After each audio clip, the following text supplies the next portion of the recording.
Okay, let's begin.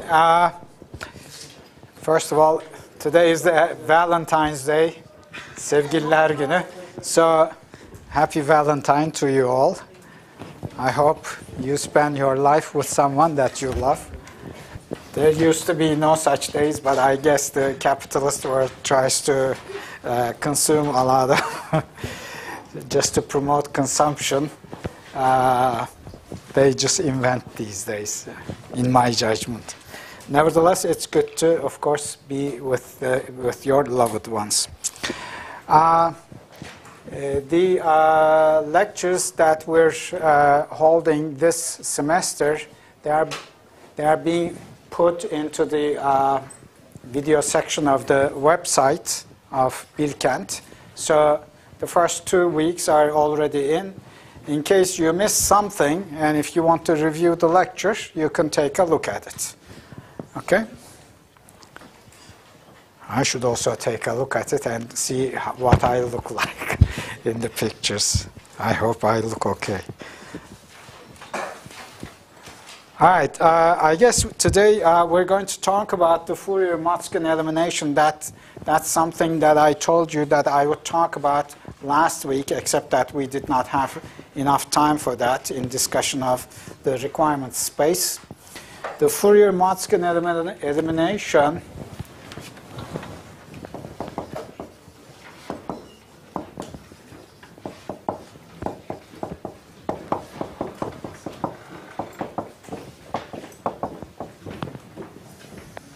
is initially discovered by Fourier, the well-known Fourier of the Fourier transforms. This was back in 1820s, and I think it was 1823 as far as I remember. Could be a little bit different. And this was a way of obtaining a solution to linear inequality systems. Then Fourier did not really, well, he just developed the method and he published it.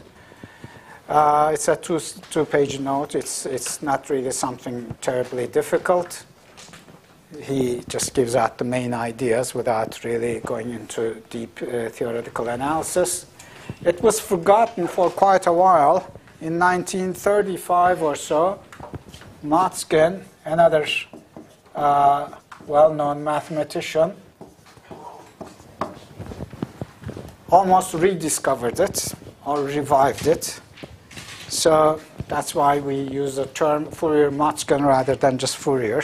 Okay, it was independently conceived of by Motzkin as well. There are some papers on this, actually quite a few papers.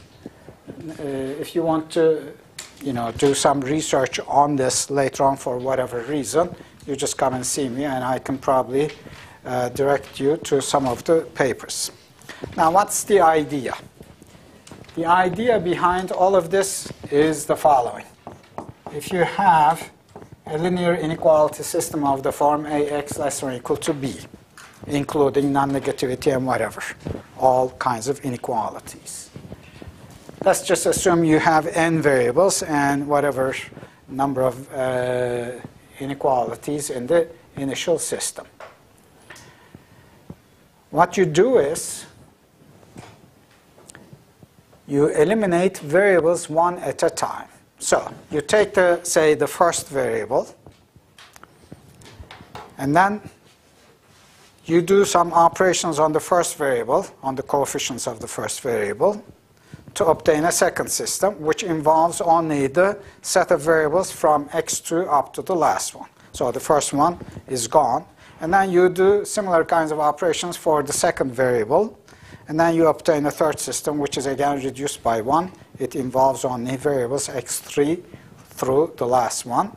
So you just keep going like this, as long as, of course, the system you obtain, the last system you obtain, allows you to continue.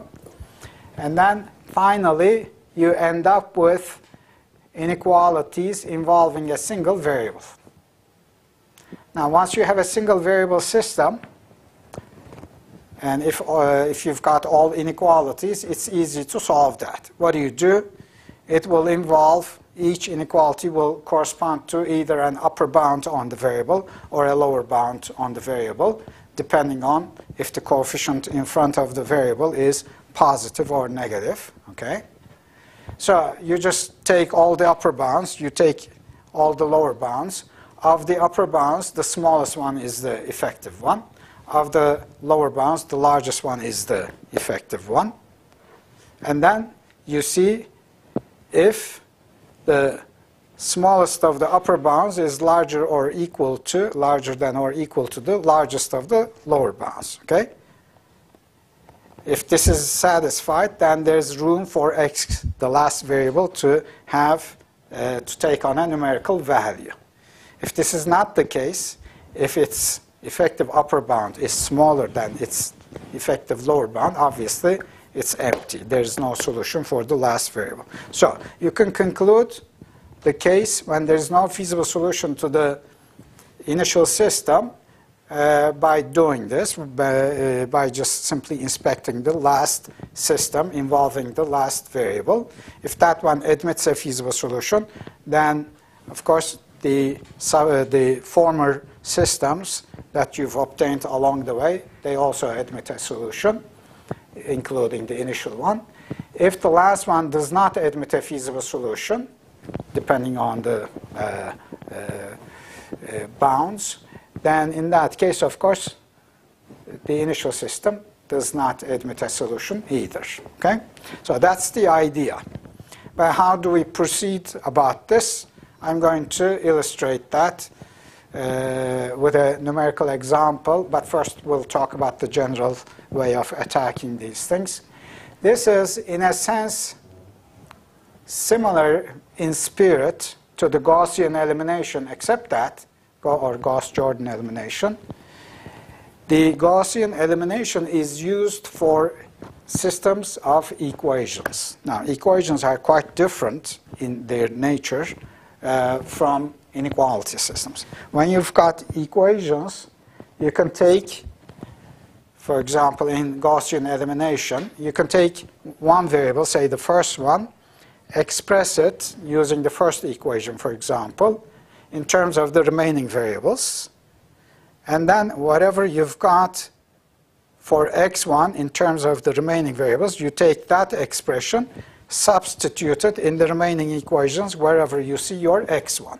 So this way, you eliminate x1 from the entire system by using one of the equations.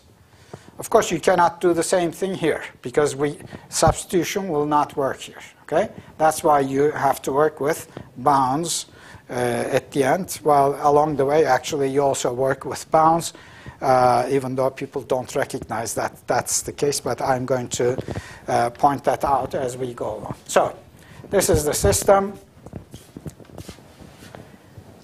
Suppose we want to eliminate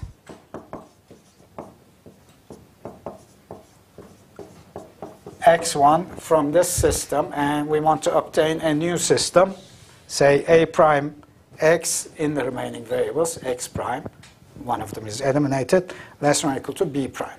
In general, when you do these eliminations, the number of inequalities on hand will grow in size, will grow in number.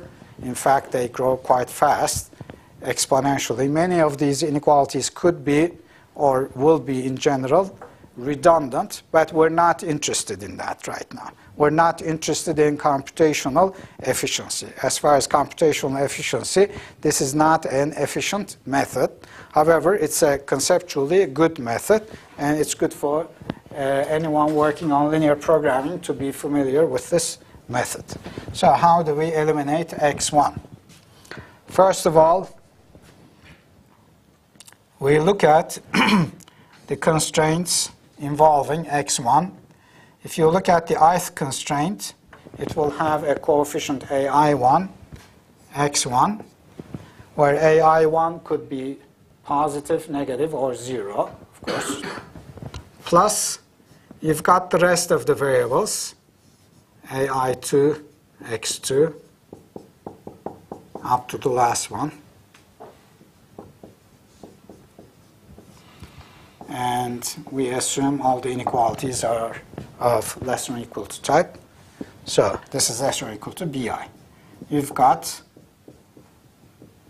say, m such inequalities. Okay?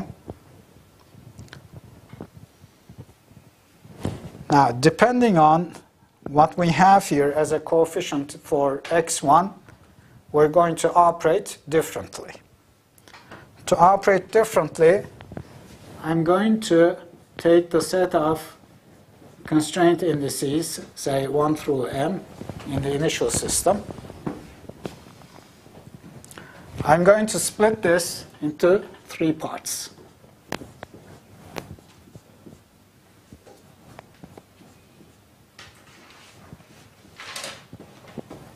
The first subset, I sub plus, includes all those constraint indices where the coefficient of x1 is positive. AI1 is positive.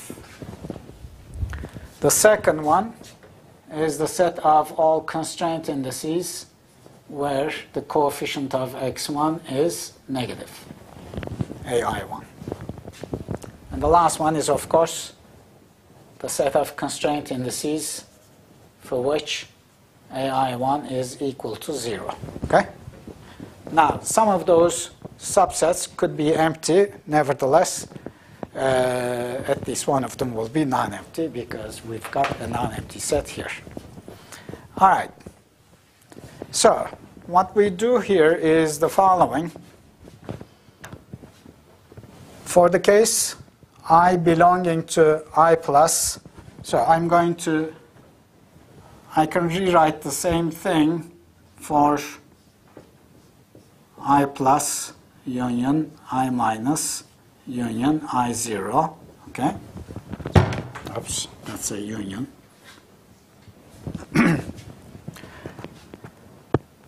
All right, let's take the case when I belongs to the plus set. In that case, AI1 is positive, which means that x1 is actually less than or equal to 1 over AI1 into bi minus the stuff in the parentheses.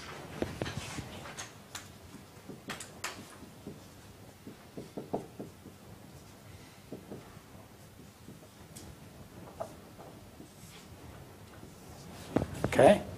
This is for all those I that belong to the plus set. For the minus set, we're going to do the same thing, except that when you divide both sides of the inequality after transferring the parenthetical quantity to the right side, you're dividing by the coefficient. If the coefficient is negative, the sense of the inequality reverses. So for that reason, for I belonging to I minus, we are going to have the reverse inequality, x1 greater or equal 1 over AI1 into bi minus AI2 x2 AIN xn. Okay? Now, what about the rest? I belonging to I naught. In that case, of course, the coefficient is already 0. In that case, you don't do anything. You simply write AI2 x2 up to AIN xn less than or equal to bi for I in I0. Okay? Now, this is not in quite the format that I want yet. Nevertheless, this is the start of what we wish to do. We want to manipulate these a little bit. x1, we want to eliminate x1. Now, just think of it this way. If there's a feasible solution to the initial system, then there must be a choice of the variables x2 through xn such that all of these bounds are satisfied as well as all of the lower bounds are satisfied, which means that each upper bound here should be at least as large as each lower bound here. Otherwise, there will be no such feasible solution. Okay? So, you want to require that each upper bound coming from the plus set be greater or equal each lower bound coming from the minus set. If that does not make sense right now, you should go home and study until it makes sense to you. Otherwise, you know, things will be different. Because that's the conceptual part. The rest is just mechanical, you know, technical stuff. So all we do is we take this system and we require that each lower bound, 1 over AI1 bi minus AI2 x2 up to AIN xn b, that's the upper bound. So let me take this as the lower bound. Let's take the other one as the upper bound. AK1. Let's change the index from I to k, because we're going to consider each pair of upper and lower bounds. Okay? AK1 b sub k minus AK2 x2 up to the last one, AKN xn. All right. You require this for each I in I minus and each k in I plus. Each upper bound being greater or equal each lower bound. Plus, of course, you should not forget this. You should also include that. AI2 x2 AIN xn less or equal bi for I belonging to I naught. Okay? So, this system is the same as that system with x1 eliminated. All right. Now, you need to simplify this because this looks complicated with all these, you know, 1 over AIs. So let's do that. When you simplify this, all you have to do is multiply both sides by the product of AI1 and AK1 so that you get rid of the fractional look here. Okay? And so what you would get it, and then you put the constants on the right side and take the variables on the left side, and that's what you got. So you will get AK1 times AI2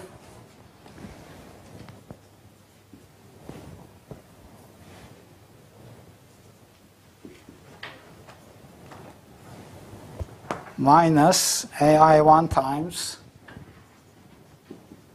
AK2. That's my coefficient for x2 variable. Okay?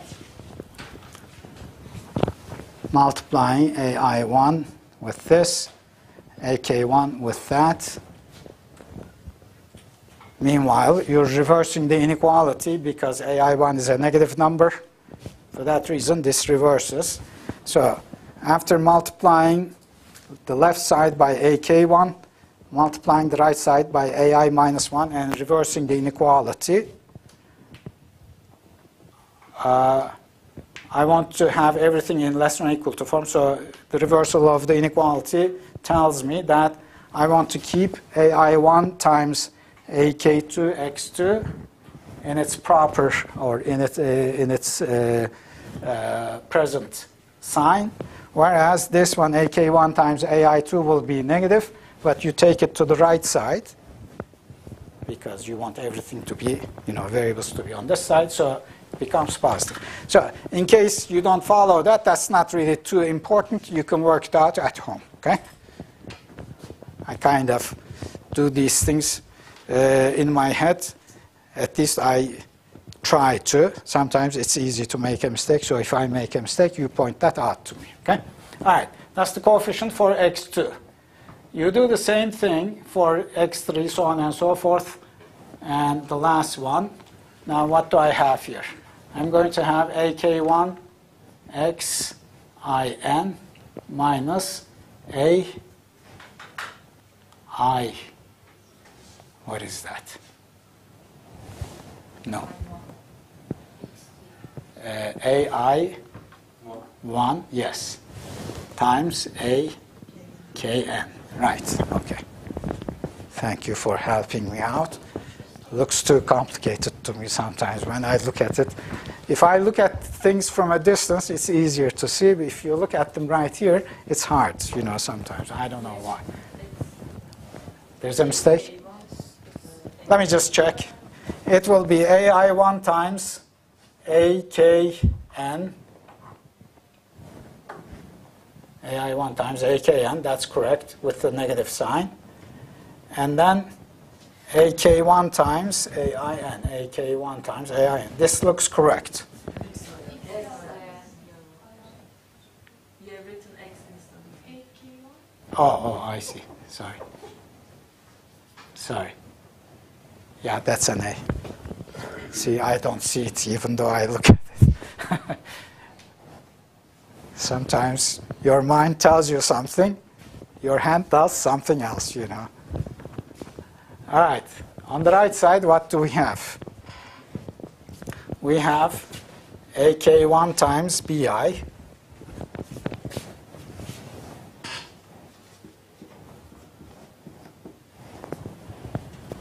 And then let's worry about the signs in a little bit. AI1 times BK.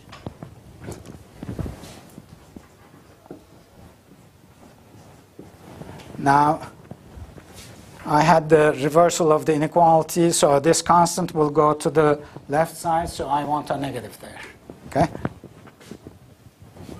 The other one just stays where it is. So, this is the set of inequalities for everything in I minus, I in I minus, and K in I plus.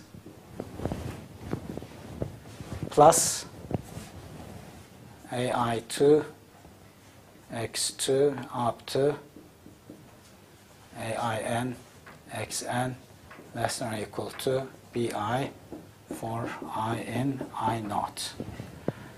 All right, so I'm not going to go any further. You simply take these coefficients, define them to be whatever you want to do. For example, the coefficient of x2 in the ith equation, just make it say bar, so it's different now. You can define this to be similarly AIN. And you can just give a new name to this, call it, say,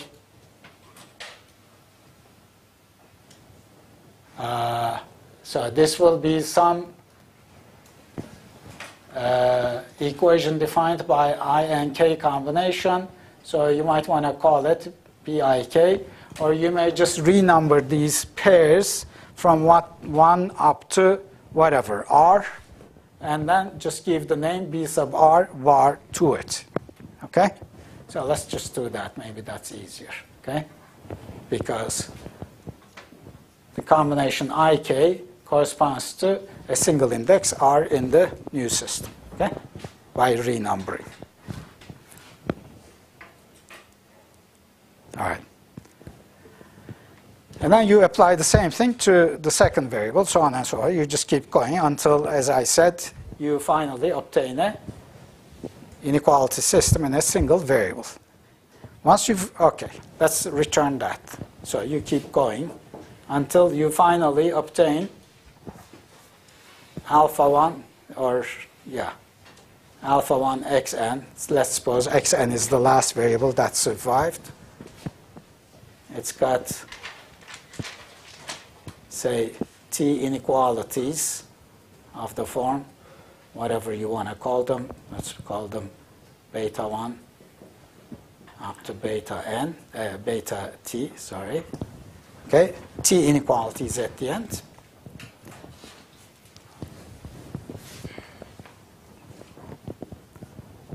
Last system.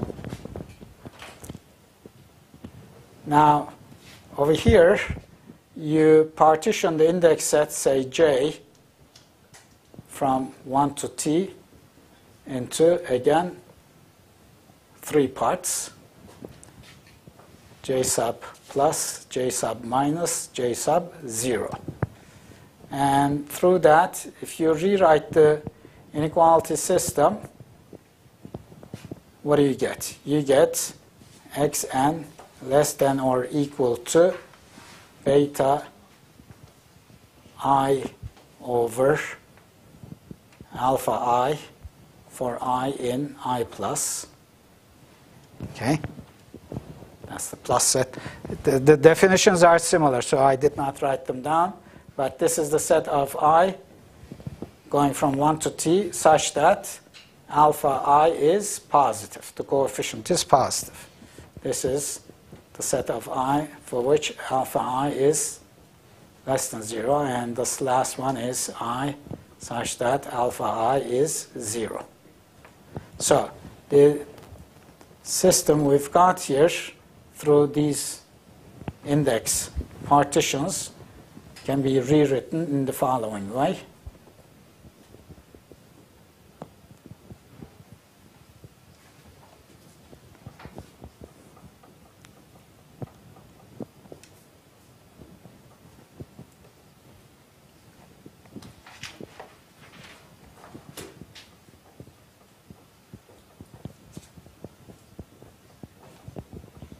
Like that.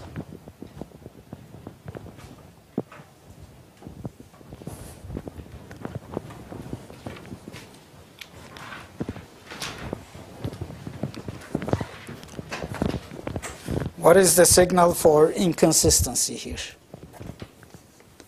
The first signal. There are two signals. This last one gives you the first signal. You've got 0 times xn less than or equal to beta I.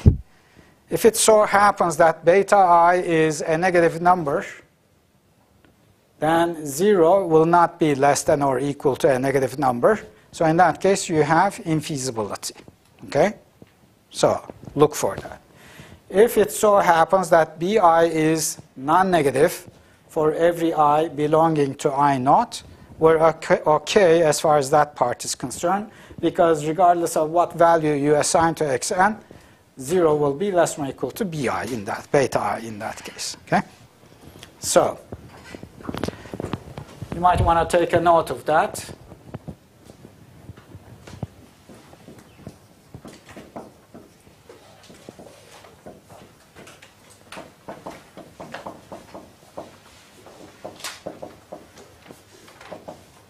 Beta I is less than 0. The problem or the inequality system at the beginning is infeasible because you cannot satisfy the last one. If beta I is non-negative for every I in I naught, then the inequality system may or may not be feasible. It depends on the remaining set of inequalities.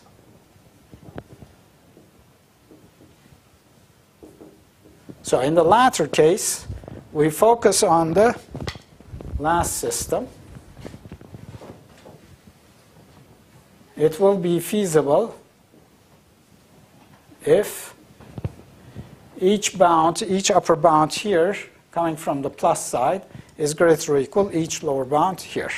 So you want the maximum beta I over alpha I in I minus, to be not greater than the minimum of the lower bounds.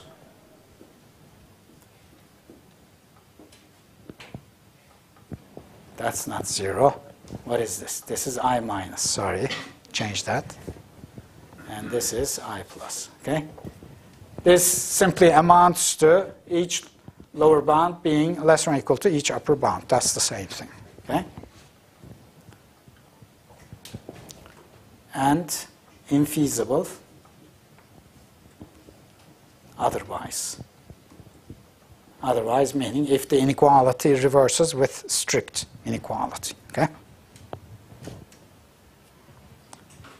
Okay, now, here's the part that I did not mention at the very beginning.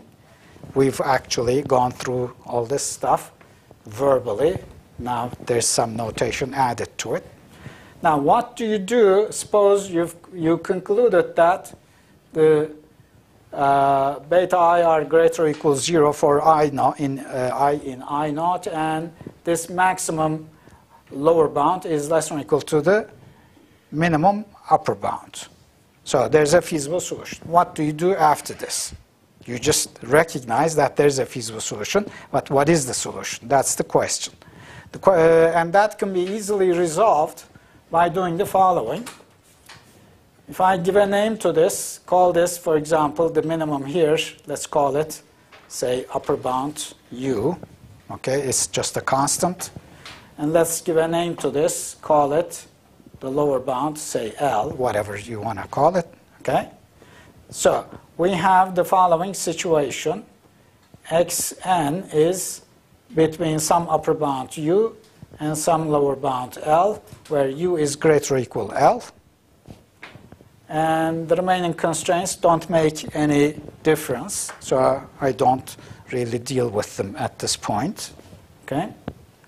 Why don't they make any difference? Because whatever value I assign to xn, 0 times that will give you 0. And 0 is less than or equal to beta I already by assumption. Okay? So we've got this system. That whole thing reduces to that in the feasible case. What do? This is just an interval defined by the numbers L and U. It's not an open it's not an empty interval. So you just pick a value for that, for xn in that interval. So you pick a value.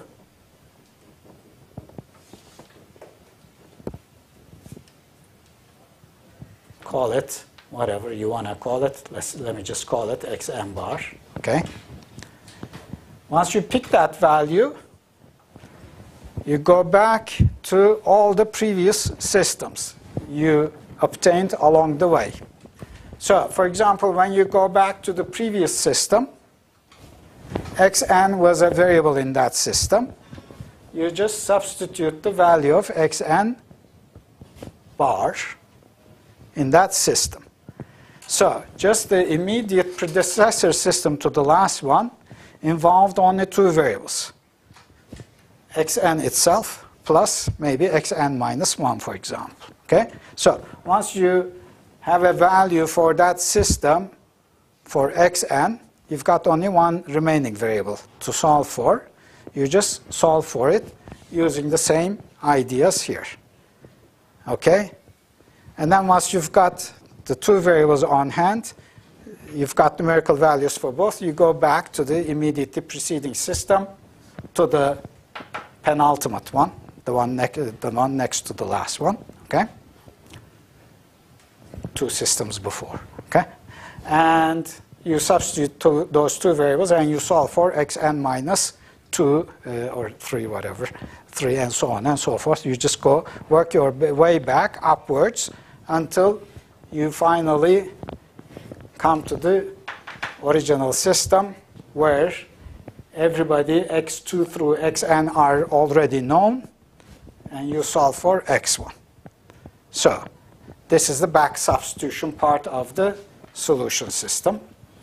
It's similar to the Gauss-Jordan elimination, or not Gauss-Jordan, but Gaussian elimination. You have a lower triangular matrix, and then you do back substitution to get the solutions, and that's what we're doing essentially. Okay?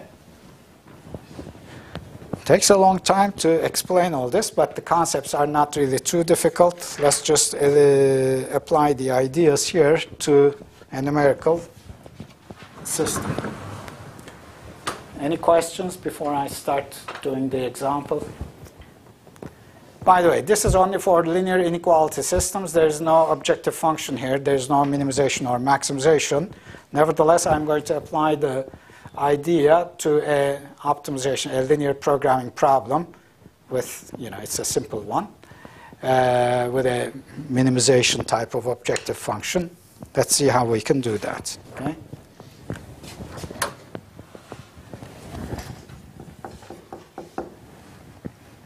So suppose we want to minimize minus x1 minus 3x2, subject to x1 plus x2 less than or equal to 6, minus x1 plus 2x2 less than or equal to 8, and x1 and x2 greater or equal 0. That's a simple linear program in two variables. You can immediately solve it using graphical procedures. But we will use Fourier-Motzkin elimination. So I'm going to transform this system by defining a third variable here, which is the value of the objective function. So z is equal to minus x1 minus 3x2. And I'm going to rewrite the equations or the problem in this form. Minimize z subject to, in fact, let's make this inequality. So forget the equality, just erase the equality. Let's just minimize z, where z is at least as large as your objective function.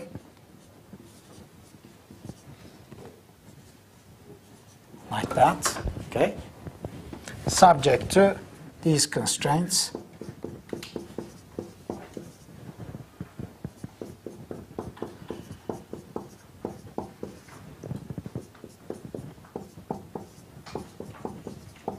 And I converted all the inequalities into less than or equal to form. In essence, I've got three variables. Z for fixed value gives you a certain right-hand side, and you want to find a feasible solution to that. And the value you look for z is the smallest z value, such that when you pick that on the right side, the variables still allow you to construct a feasible solution. Okay? The smallest z for which there is a feasible solution. That's what we're looking for. Okay. How much time do we have? Oh, we have some time. Okay. So how do we do this? Let me just rewrite it in the following form by changing z here and writing it this way. Okay?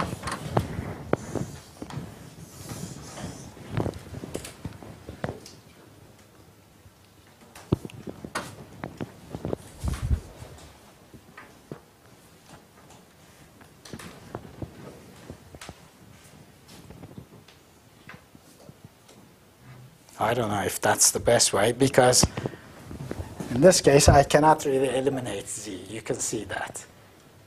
And so you want to leave it to the very end, actually. So it might as well be appropriate to keep it here. So we'll see how we can handle that. But we'll typically eliminate x1 and x2 and leave z at the very end, okay, to solve for. And I'm going to obtain a lower bound for z and an upper bound. Of course, I'm interested in minimizing z, so I will choose the lower bound. Okay, that's what I want to do. If there's an upper bound, there will be a lower bound, I'm sure, for sure. Okay. So, if you want to eliminate x1, what do you do? Well, you do what I described to you, which is the same thing as, let's just write this down.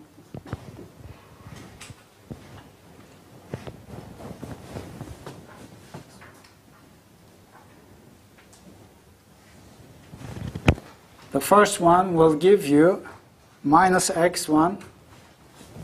Let me put this on the right side, otherwise I get confused. Okay, so the right side will be z minus plus 3x2. And then I'm going to divide both sides by minus 1. So x1 will be left here, and x1 will be greater or equal 1 over minus 1, so it will be minus and minus. The first inequality is like that. Do you feel too hot here? Is it too warm? Maybe we should open a window, please. Yeah, because some people seem to be sort of, you know, not breathing sufficiently. I can feel that. Huh? Okay. The second one gives you x1 being less than or equal to 6 minus x2.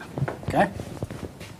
The third one, x1 being greater or equal, what is it? Minus 8 minus 2 x2. That's it, right? No. Ah, because it's on the right side, yes. It's a plus. This is difficult. Difficult in actually implementing the method. I do it in a different way by simply computing these coefficients that I talked about. But before that, I just want to illustrate one thing here. The last one is x1 greater or equal 0. And also we have 0 times x2. 0 times x1 minus x2 less than or equal to 0. This is the last one, okay? So this belongs to the plus set.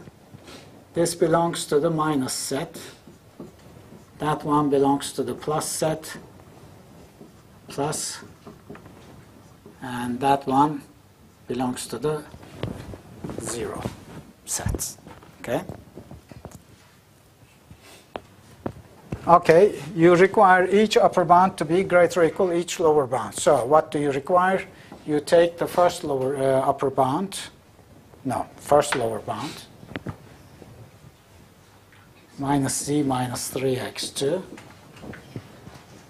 And there's only one upper bound here.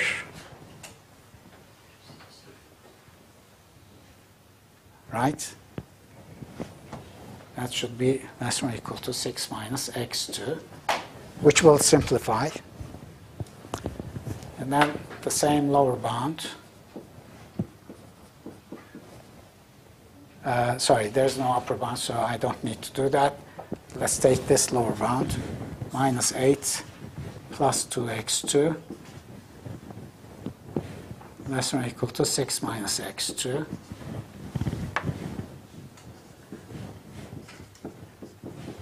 And this one is a lower bound of 0, so this should be less than or equal to the upper bound. And finally, we've got this. So I paired up each of these lower bounds with the single upper bound here. That's all I did, okay? Now, what does this simplify into? Minus 2x2. We've got 6 on the left, on the right. 6 plus z. That's what you've got. This one, that becomes a 3x2. And we've got 6 plus 8 is 14. That's it. This one, x2 less than or equal to 6. And finally, minus x2 less than or equal to 0. So I've got, this is my system number 2. System number 1. Where's my system number 1? This is my number 1 system. This is my number 2.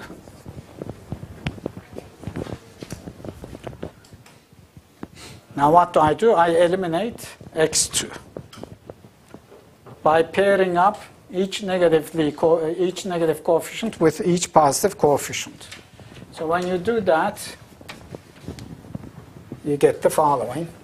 First of all, from the first one, we get x2 greater or equal minus 3 minus 1/3 z, right? If I make a mistake, please point it out, so we'll make the correction. 1/2. See, I knew I would make a mistake with numbers. The second one, x2 is less than or equal to 14/3. The next one is x2 is less than or equal to 6. The next one is minus x2 x2 greater or equal 0. So I'm going to pair up the lower and upper bounds. And when you do that, what do you get? You should pair up this lower bound, minus 3 minus 1/2 z, with this bound. So this is the first one we're doing. Less than or equal to 14/3. Okay? The next one is, there's another lower bound here, which is 0. So let's pair that up with that one. That simply tells me 0 is less than or equal to 14/3, which is fine. It's automatic. Well, it's trivially true. Then we take the next lower bound, which is 0. So I go 0 on the left, and sorry, we take still, how do we do this? Okay. I'm going to use this now. So first we take this one, let's just do that one. Minus 3 minus 1/2 z less than or equal to 6. And finally this one, 0 less than or equal to 6. These two, you may forget about them because they are trivially satisfied. This one gives you, what does it give you if you leave z alone? I don't know, multiply by 3 or multiply by 2. What is this? It's going to be z greater or equal 14/3 plus 3. And then I'm going to divide by minus 1/2, which means I am multiplying by minus 2. And then I reverse the inequality. Okay? This one, nothing. This one, what does it give me? It gives me z being greater or equal 6 plus 3 times minus 2. And z on the left. So z has two lower bounds. Which one is the larger one here? I don't know. I have no idea. They're both negative. This one is how much? 14/3 plus 9/3, that's 23/3 times 2 minus 6/3, 46. Minus 46/3. That's how much you got here. This one is 9 times, that's minus 18. No, 9, yeah, minus 18. Which one is the largest bound here? The top one. So the optimal value for z is minus 46/3. Okay? Now, once you have this, you go back to so this is your third system. You substitute minus 46/3 here. And then you solve for x2. What do you get? I don't know. You have to go ahead and do it, actually. But I'm sure you can do it. Okay? I've got the solution somewhere. I've got x2 equals 14/3 and x1 equals 4/3. So when you solve, you get x2 equals 14/3, x1 equals 4/3. And these will be uniquely defined in the inequalities that they are involved in. Okay? You might want to carry that out. All right, let's take a 10-minute break now so you can start breathing. Some of you seem to be a little bit out of shape here. Huh?